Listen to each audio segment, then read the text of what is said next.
You are on HOA citation circus. She said confess, and I said replay the clip. Look right here, this is proof, Allison Drake said, slapping a manila folder with a printed timeline down on the hood of my truck. I am a paramedic in Richmond, Virginia, and I had just pulled into my driveway at Copper Creek Estates after a 12-hour shift.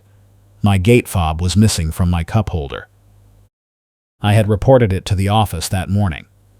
Now the HOA Landscape Committee chair was blocking my door, telling me I must have cloned the fob and used it to steal packages and supplies from the clubhouse.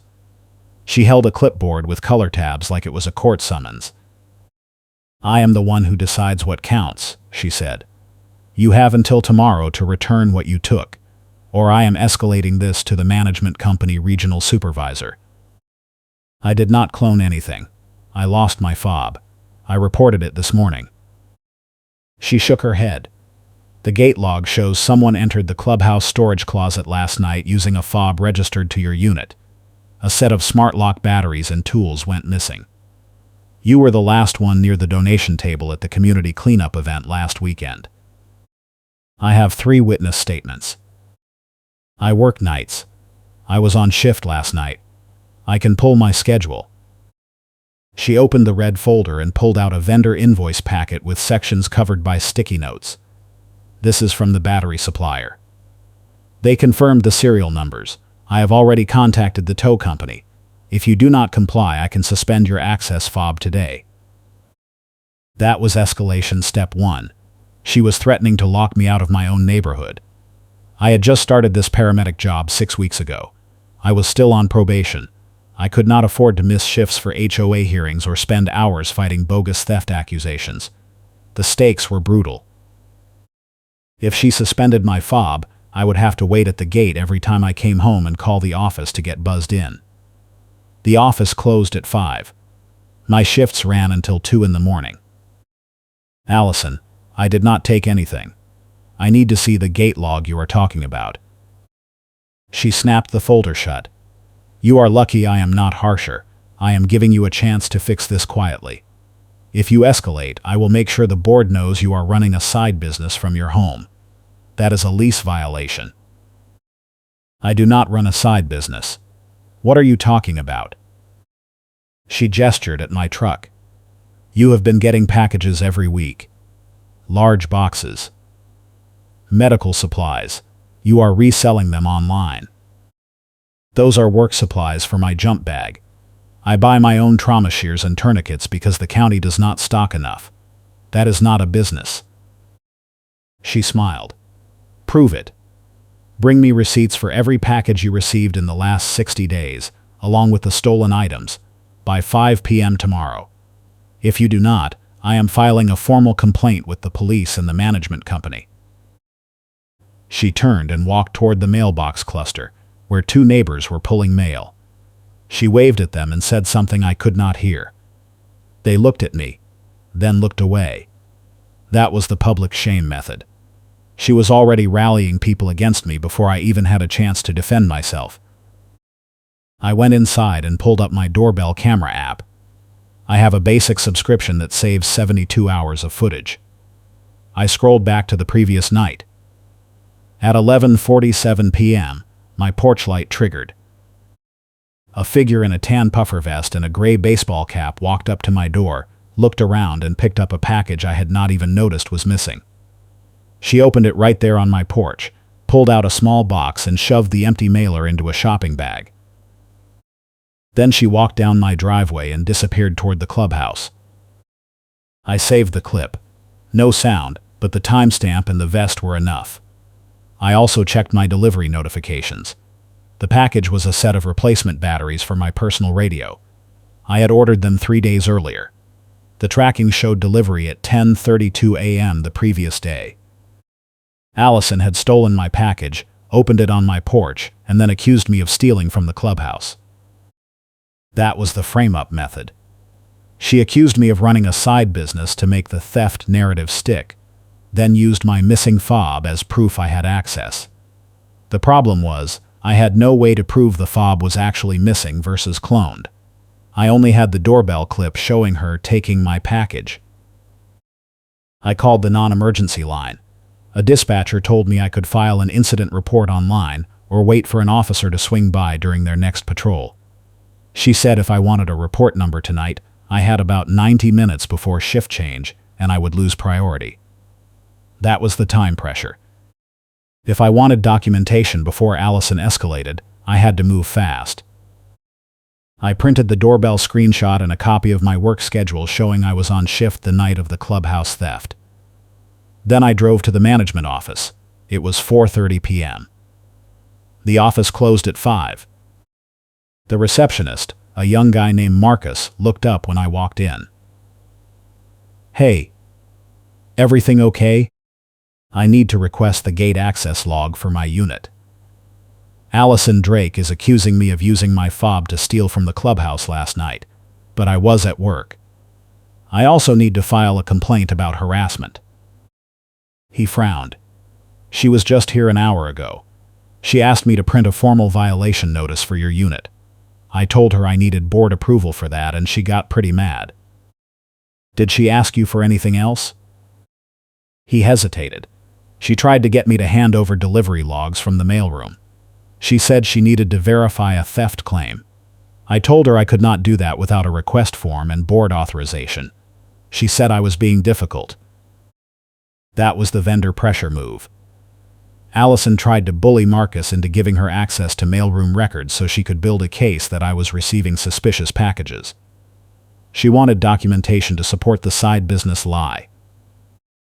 Marcus pulled up the gate log on his computer. "Okay, your fob shows entry at 11:14 p.m. last night. But you reported it missing at 8:03 a.m. this morning. So either someone cloned it, or someone used your physical fob after you lost it. Can you pull the video from the clubhouse hallway? There are cameras by the storage closet." He shook his head. "Those cameras are managed by the security vendor, not us. You would need a formal board request to review footage, and that takes about 2 weeks. 2 weeks. Allison had given me until tomorrow at 5 p.m. If you are enjoying this chaos, hit that like button and subscribe for more HOA nightmare stories where Karen does not win." I printed the gate log and the mail delivery schedule for my unit, then drove home. It was almost 5:30. I had missed the patrol window. I filled out the online incident report and attached the doorbell clip, my work schedule, and a written statement. The system generated a temporary incident number. That was something, but it was not enough to stop Allison. The next morning I got a text from my neighbor 2 doors down, a woman named Shanice who worked from home. She said she saw Allison setting up a folding table at the mailbox cluster with a clipboard and a sign asking residents to sign a petition. The sign said something about protecting neighborhood safety. Shanice filmed it from her window and sent me the clip. In the video, Allison stood at the table with the red folder, the clipboard with color tabs, and a bright orange cone placed in front of the mailboxes like she owned the space. When residents walked up, she pointed at my unit and said I was under investigation for theft and she needed signatures to authorize a formal review. 3 people signed. One person, an older man I recognized from the pool, asked her what evidence she had. She opened the red folder and pulled out the manila folder with a printed timeline, pointing at sections and reading from her notes dramatically like she was in court. That was Authority Theatrics 1 and 2. The cone made her look official. The dramatic reading made it feel like a courtroom. She was building a narrative in public before I even had a chance to respond. Shanice called me. "You need to see this. She is telling people you are a thief and she has proof. She said the board is voting to suspend your access tonight." There is no board meeting tonight. I checked the calendar. She does not care. She is making people think there is. Half the street thinks you are getting arrested. I grabbed the printed doorbell screenshot, my work schedule, and the gate log, then walked to the mailbox cluster. Allison was still there, clipboard in hand. When she saw me, she smiled. "I am the one who decides what counts," she said. "You missed the deadline. I am filing the complaint with the police and the regional supervisor today." I held up the doorbell screenshot. "This is you. 11:47 p.m. You took my package off my porch, opened it, and stole the batteries inside. Then you used my stolen fob to access the clubhouse and frame me. She barely glanced at it. That could be anyone. You cannot prove that is me. You are wearing the same vest. Same hat. The timestamp matches the gate log. She shook her head. The gate log shows your fob, not mine. You are the one who entered the clubhouse. I was at work. Here is my schedule. I was on shift until 2 a.m. She pulled out a second sheet from the manila folder. This is the updated timeline. The theft occurred at 11:14 p.m. You had time to stop by before your shift started at midnight. That was escalation step 2. She changed the cure requirements after I complied. I had brought her the proof she asked for, and now she was rewriting the timeline to make me guilty anyway. The older man from the pool, whose name was Gregory, stepped forward. Allison, if he has proof he was at work, you need to let the board review this properly. You cannot just change the timeline. She turned on him. Gregory, this does not concern you. I have 3 witness statements confirming he was near the donation table last weekend. That proves intent. Intent to what? I was volunteering at the cleanup event. Everyone was near the donation table. She snapped the folder shut and clutched the red folder tighter. I am done discussing this. I have already contacted the tow company. If you do not vacate your assigned guest spot by noon today, your truck will be towed at your expense. I do not park in a guest spot. I park in my assigned spot. She smiled. Your assigned spot is under review for improper use. I saw you unloading work supplies last week. That is commercial activity. The covenant prohibits home-based businesses. Gregory shook his head and walked away. Shanice filmed from her window. 2 other residents watched from their porches. That was the public humiliation moment. Allison had turned me into a spectacle, and I had no way to fight back without escalating. I went home and called the management company regional supervisor. I got voicemail. I left a message with the incident number, the doorbell clip, and a summary of Allison's threats. Then I called a local attorney who handled HOA disputes. She told me a consultation would cost $200, and any formal action would start at $1,500. I could not afford that on a probationary paramedic salary. At 11:45 a.m., a tow truck pulled into the neighborhood. I watched from my window as it stopped at the mailbox cluster. Allison walked out with the red folder and the clipboard. She pointed at my truck and handed the driver a sheet of paper. He looked at it, then looked at my truck, then shook his head.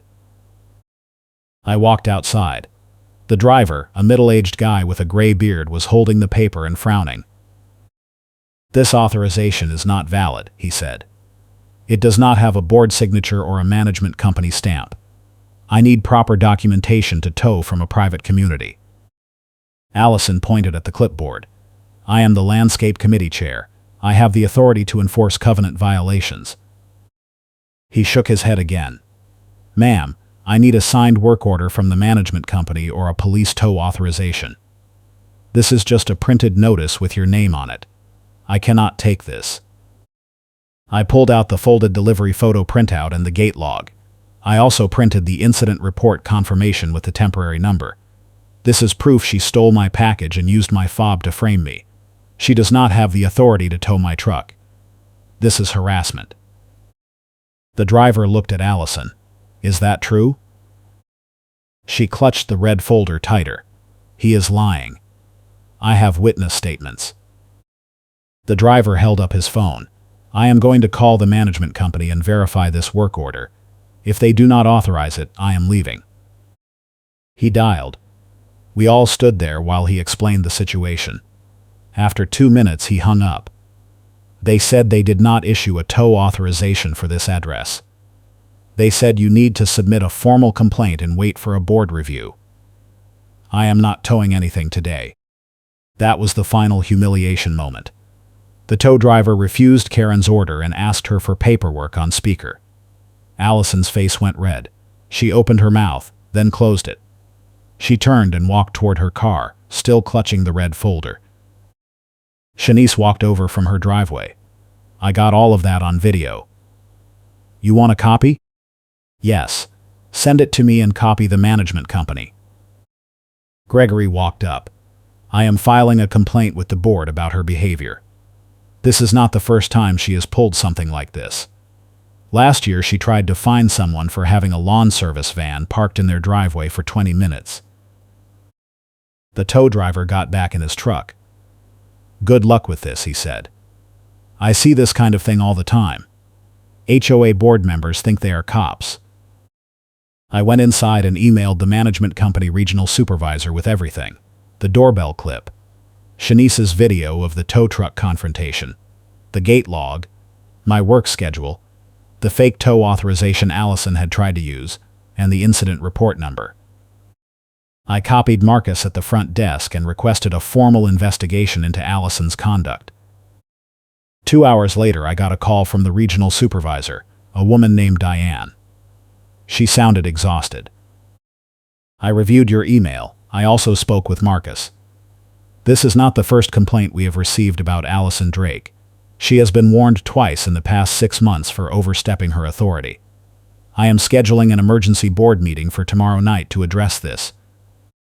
What happens to my FOB suspension threat? There is no FOB suspension. She does not have the authority to issue one. Only the board can authorize access restrictions, and they need a formal hearing with notice. I am sending her a written warning today for harassment and unauthorized enforcement actions. What about the theft accusation? I pulled the clubhouse security footage. The cameras are managed by our vendor, but I have access. The footage shows Allison entering the storage closet at 11:14 p.m. using her master key. She removed a box of batteries and a small toolkit, then left. There is no footage of anyone else entering that night. So she stole the items herself and framed me. Diane sighed. Yes. I am referring this to the board for disciplinary action. I am also notifying the police that the theft report she filed is false. You should follow up with the officer assigned to your incident number and provide this information. That was the twist. The missing items turned up in the security footage, and it was Allison who took them. She had used her master key to access the closet, stolen the supplies, and then accused me of using my cloned fob to cover her tracks. The footage also showed her wearing the same tan vest and gray cap from my doorbell clip. I called the non-emergency line and asked for the officer assigned to my incident number. He called me back 20 minutes later. I explained the new evidence and sent him the security footage link Diane had forwarded. He said he would follow up with the management company and possibly issue a citation for filing a false report. The next night, I went to the emergency board meeting. It was held at the clubhouse. About 15 residents showed up, including Shanice, Gregory, and Marcus. Allison sat in the front row with the red folder and the clipboard with color tabs. She looked calm, but her hands were shaking. Diane opened the meeting. We are here to address a series of complaints regarding unauthorized enforcement actions and a theft accusation that has been determined to be false. Allison Drake, as landscape committee chair, accused a resident of stealing clubhouse supplies and attempted to suspend his gate access without board authorization. She also filed a false police report and attempted to have his vehicle towed using fraudulent documentation. Allison stood up. I was acting in the best interest of the community. I had reasonable suspicion based on the gate log and witness statements. Diane held up a printed page. The gate log shows your master key access, not the resident's fob. The security footage shows you entering the storage closet and removing the items. The witness statements you referenced do not exist. I contacted the 3 residents you claimed provided statements, and none of them recall speaking to you about this incident. That was the payback vector. A portal export showed the complaint forms were uploaded from one device. Diane had pulled the metadata from the HOA management portal and discovered that all 3 witness statement forms had been created on the same day, at the same time, from Allison's login. The forms were identical templates with different names typed in. She had fabricated the statements herself. One of the board members, an older woman named Linda, spoke up. "Allison, this is serious. You falsely accused a resident, attempted to weaponize HOA enforcement, and filed a fraudulent police report. We have no choice but to remove you from your committee position and issue a formal reprimand." Allison clutched the red folder. "You are making a mistake. He was running a side business. I have proof." Diane held up another sheet. I reviewed his delivery logs. All packages were medical supplies consistent with his employment as a paramedic. There is no evidence of any commercial activity. Linda continued. "Additionally, the regional supervisor has informed us that our vendor, the security company, has demanded proper documentation before responding to any future requests from committee chairs. They will no longer take calls from individual board members without written authorization from the management company." That was the HOA consequence. The HOA's vendor demanded proper documentation and stopped taking Karen's calls. The security company had issued a formal complaint about Allison's repeated requests for footage without proper board approval. They had also flagged her attempt to pressure Marcus into providing mailroom logs. Diane turned to Allison. "You are also required to return the stolen items to the clubhouse in front of witnesses. The police have issued a citation for filing a false report, and you will need to address that separately." Allison's face went white. She opened the red folder, pulled out a small box of batteries and a toolkit, and set them on the table. Her hands were shaking. Gregory stood up from the audience. "I want it on record that this is the third time in 2 years that Allison has used her position to harass residents. Last year, she tried to fine me for parking a work van in my driveway. The year before, she accused another resident of violating landscaping rules when their grass was half an inch too tall." Linda nodded. "We hear you, Gregory. The board is implementing new oversight procedures to prevent this from happening again. All enforcement actions will require board approval and management company review before any notices are issued." Diane added one more thing. "Allison, you are receiving a written warning for harassment behavior. If there are any additional complaints, you will be removed from the board entirely and banned from serving in any HOA leadership capacity." That was the Karen consequence. Karen got a written warning for harassment behavior, and the board threatened removal if she stepped out of line again. The police citation would also go on her record as a misdemeanor for filing a false report. After the meeting, Shanice walked up to me. "That was insane. I cannot believe she tried to frame you. She stole my package, used my fob to steal from the clubhouse, and then accused me of running a side business. All because I reported my fob missing and she saw an opportunity." Gregory shook his head. "She has been on a power trip for years. I am glad someone finally stood up to her." Marcus from the office joined us. "For what it is worth, I am sorry I could not do more earlier. She kept pressuring me to give her access to records, and I knew something was off. You did the right thing. You did not give her anything without authorization." The funny karma beat came 2 days later. I got an email from Diane with an attachment. It was a scanned copy of the fake tow authorization Allison had printed. At the bottom, she had typed a deadline of noon on a specific date. But the date she printed did not match the date she tried to use it. She had printed it 3 days earlier and accidentally left the old date visible. Her own printed date contradicted her timeline, proving she had planned the tow attempt in advance before I even responded to her accusations. Diane wrote in the email, "I thought you would appreciate this. Allison submitted this as evidence that she acted in good faith, but it actually proves she was planning to escalate regardless of your response." I printed the email and added it to my file. A week later, I got a letter from the management company confirming that the citation had been issued, the stolen items had been returned, and Allison had been removed from the landscape committee. The letter also included a formal apology for the harassment and a waiver of any HOA fees or charges related to the incident. I never saw Allison at the mailbox cluster again. She stopped attending board meetings. A few months later, I heard she had sold her unit and moved to a different neighborhood. Shanice told me she ran into Allison at a grocery store and Allison pretended not to recognize her. Gregory started a petition to implement term limits for committee chairs. It passed with 70% support. Marcus got promoted to assistant property manager. I kept my job, finished my probation period, and got a small raise. The gate fob I reported missing turned up in the clubhouse lost and found 2 months later. Someone had turned it in without a note. I still have the doorbell clip saved. I also kept the printed timeline, the fake tow authorization, and the portal metadata export showing the fabricated witness statements. They are in a binder in my closet, just in case I ever need them again. But I do not think I will. The new landscape committee chair is a retired teacher named Paul who sends polite emails and does not carry a clipboard. The neighborhood is quieter now. People wave when I pull in through the gate.